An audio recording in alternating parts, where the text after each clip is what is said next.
일장 마른 하늘의 날벼락 까민 것 같습니다. 내 눈을 보면서 의사는 말했다. 나는 담담할 수 없었다. 감전이라도 된 것처럼 아찔했다. 암이라니요. 아픈 데 없는데. 암이라는 게 원래 그래요. 한참 진행된 뒤에야 증상이 나타나죠. 전립선암도 마찬가지입니다. 초음파로 병변이 보이는 데다 만져보니 결절이 느껴집니다.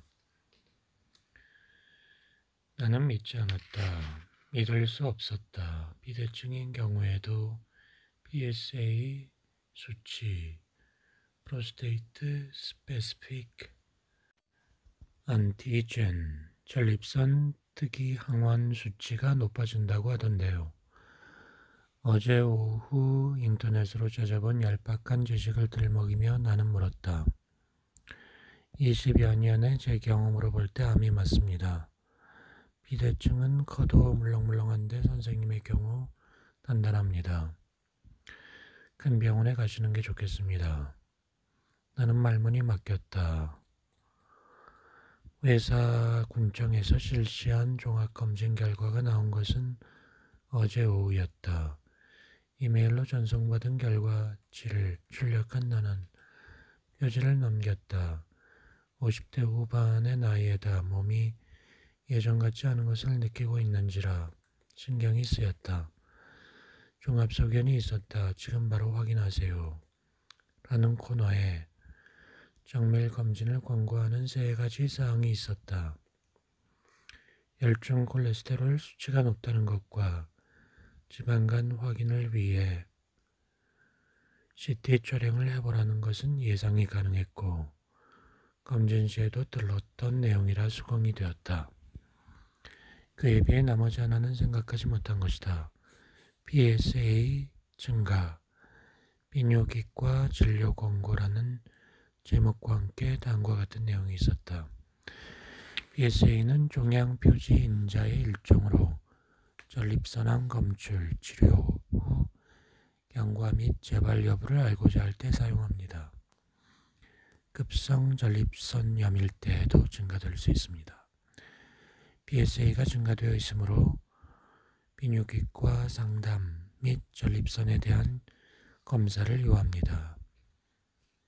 PSA, 사실 전립선이라는 것도 건강식품 광고에서 들었을 뿐 어디 붙어 있는지도 몰랐다.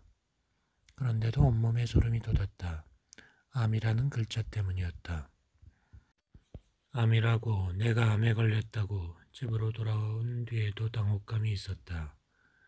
아닌 밤에 홍두깨라고 믿어지지 않았다. 어떻게 이런 일이 의사가 잘못 판단했을 거야. 아픈 데 하나 없는데. 그래도 불안이 가시지 않았다. 2장 안병동 가는 길. 다음날 아침 나는 서울행 버스에 올랐다. 읍내 의사가 써준 진료 의뢰서를 들고 종합병원 전문의를 찾아갔다. 학계를 대표하는 명의라 예약이 어려운데 때마침 빈 시간이 생겨 하루 만에 되었다고 읍내 의사가 생색을 내던 분이다. 밤새 뒤척이다 새벽에 일어난 나는 생각을 정리하고 마음을 잡았다. 의사가 확언을 한 만큼 암이라 전제하고 어떻게 할지 방향을 정했다. 가능한 한 빨리 검진하고 수술을 하자는 것이었다. 수술 외에 달리 방법이 없다는 생각이 들었고 밤늦게까지 찾은 정보도 그러한 생각에 도움이 되었다.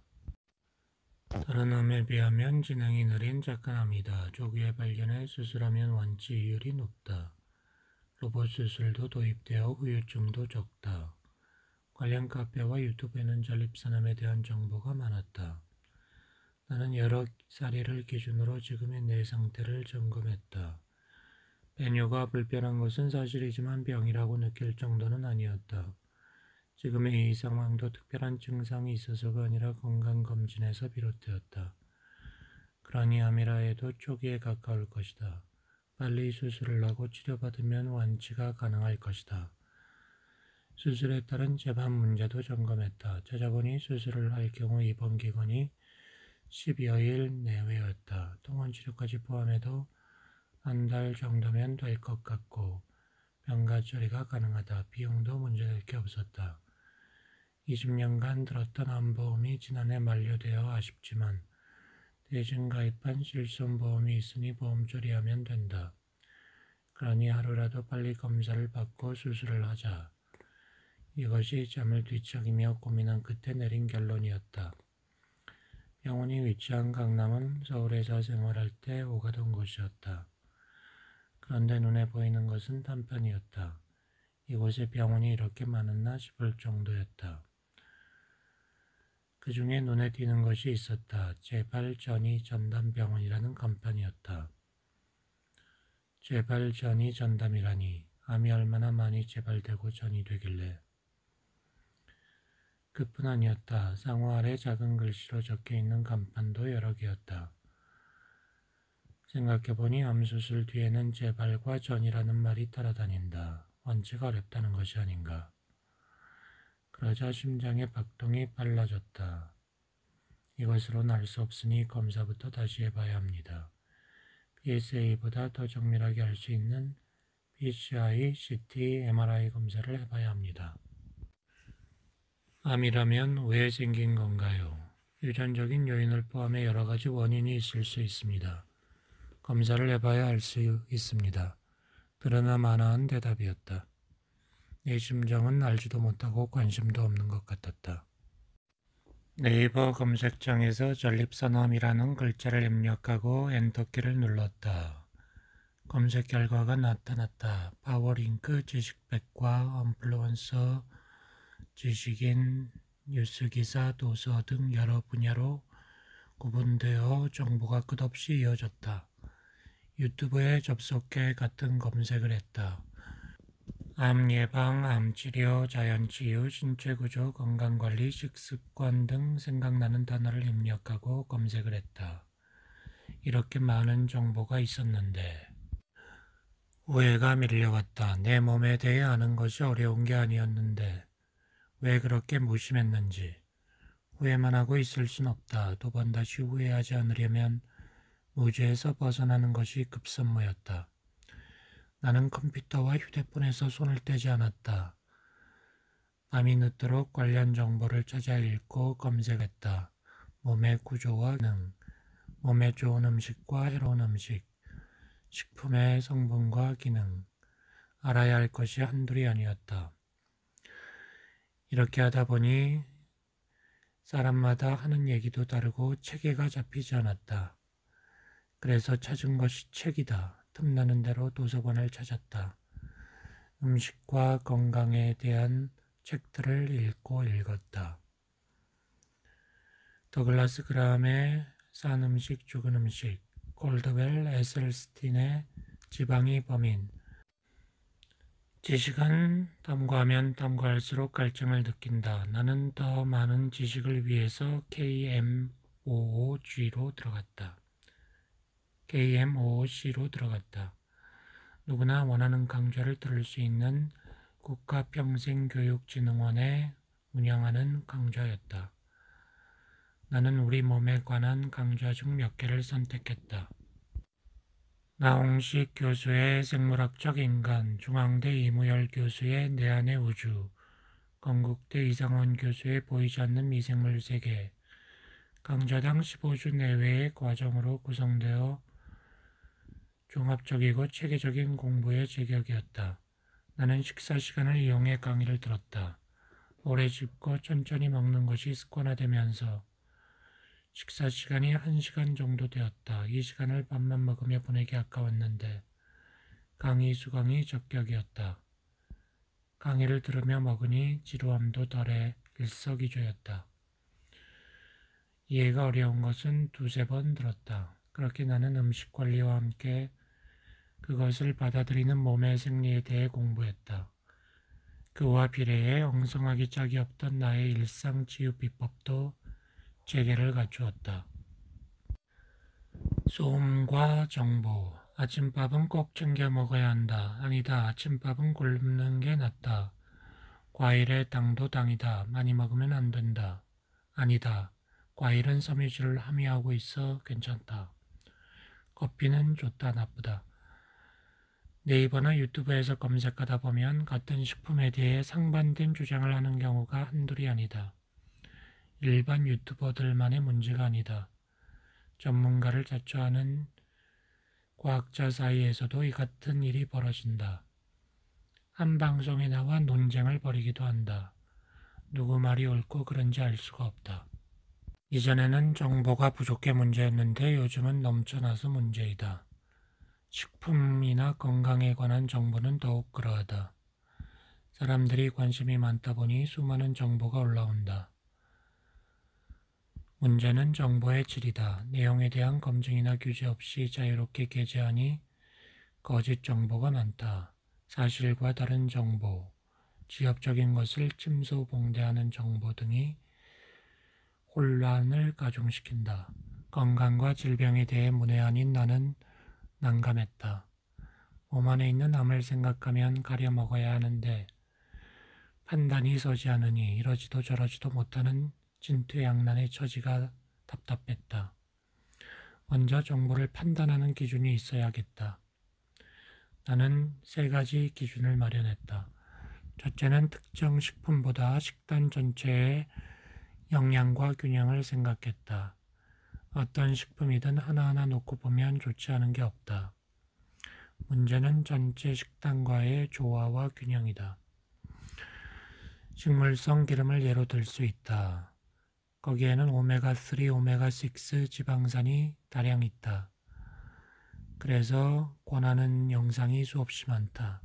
하지만 나는 일절 먹지 않는다. 매일 아침 식사로 먹는 과일과 채소를 통해 필요한 것을 흡수하기 때문이다. 둘째로, 오랫동안 연구한 석학들의 의견을 따랐다. 앞에서 언급한 것처럼 상반된 주장을 놓고 선택을 해야 될 경우 주장하는 분의 이력과 경륜을 보고 판단했다. 셋째로, 세세하고 지엽적인 것에는 신경 쓰지 않았다. 검색을 하다 보면 단편적인 정보가 많다. 함께 섭취하면 궁합이 맞아서 좋다. 섭씨 몇 도 이상으로 조리하면 영양분이 파괴된다 등등. 맞는 말일지도 모르지만 무시하고 신경 쓰지 않았다. 너무 복잡하면 실천하기 어려우니까. 이러한 3가지 기준을 토대로 나는 나만의 관리 방안을 정립해 나갔다. 앞으로 소개할 일상치유 비법은 그런 과정을 통해서 축적된 내 삶의 결정물이다.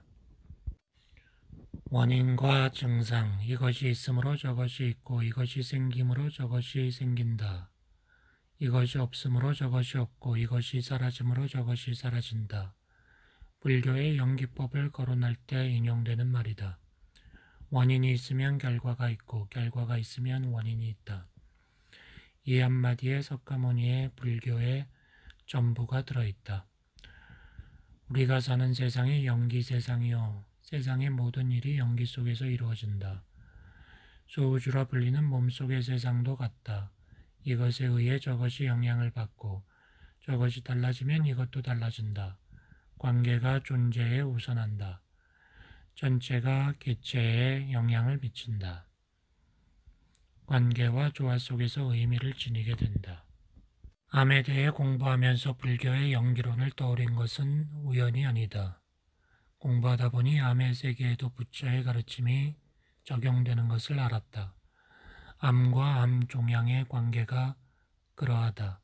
암이 암세포의 이상 증식을 일으키는 이상 현상이라면 암 종양은 그로 인해 나타나는 증상이다. 암이 원인이요 결과가 종양이다. 그러나 종양과 암 사이에도 다음과 같은 연기법이 적용된다.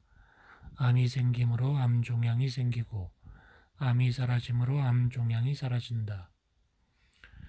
암이 사라지지 않으면 암 종양도 사라지지 않는다는 의미이다. 이렇게 인과관계를 명확히 하니 무엇을 해야 할지가 분명하다.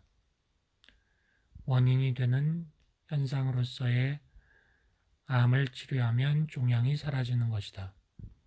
그런데 병원을 중심으로 하는 현대의학은 원인을 제껴놓고 증상만을 치료한다. 하지만 엄밀히 말해 수술과 화학요법은 암을 치료하는 것이 아니다. 증상을 치료하는 것이다. 원인은 남겨둔 채. 그러나 치료해야 할 것은 종양이 아니다. 원인이 되는 암 현상을 치료해야 한다. 위중하고 고통스러운 상태라면 종양 제거가 먼저일 수도 있다. 하지만 그때에도 반드시 원인 치료가 병행되어야 한다. 전립선암 진단을 받은 후 나는 병원 치료를 거부했다. 병원에 가면서 보았던 재발전이 전담병원이 계기가 되었다. 전담병원이 있을 정도로 재발과 전이가 발생한다면 그것이 근본적인 치유가 될 수 있을까? 이런 의문에 대해 병원과 의사는 답을 주지 못했다. 그래서 나는 스스로 답을 찾고자 했고 불교의 연기론에서 이치를 터득했다. 원인이 되는 암 현상을 치료하면 결과인 종양은 따라서 사라질 것이라 믿었다. 그래서 나는 종양 치료보다 현상으로서의 암을 치유하는 데 심혈을 기울였다. 몸속의 세포가 제 기능을 하지 못해 종양이 만들어진 만큼 세포의 기능을 회복하는 것이 근본 치유라고 보았다. 이를 위해서는 음식 조절을 해야 했다.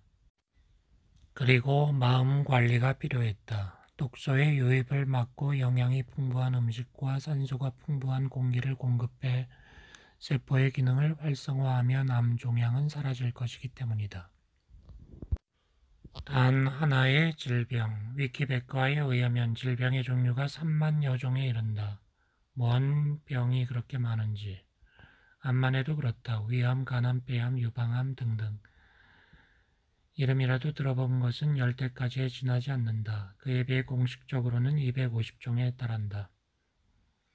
그러한 사실을 알고 나는 한숨이 터졌다. 몸 관리를 위해서는 질병에 대해 알아야 했는데 이 많은 질병을 어떻게 다 알아야 할 수 안단 말인가.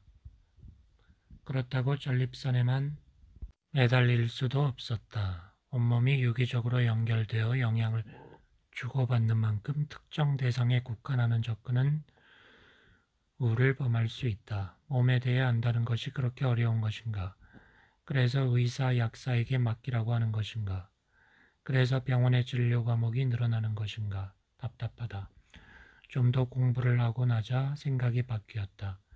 질병의 종류가 3만 종에 이른다는 것은 원인에 의한 것이 아니다. 증상에 따른 분류다. 하나의 원인은 다양한 곳에서 다양한 증상을 나타낸다. 발현되는 부위나 형태에 따라 수백 가지가 된다. 그러니 중요한 것은 종류가 아니다. 원인과 현상이다.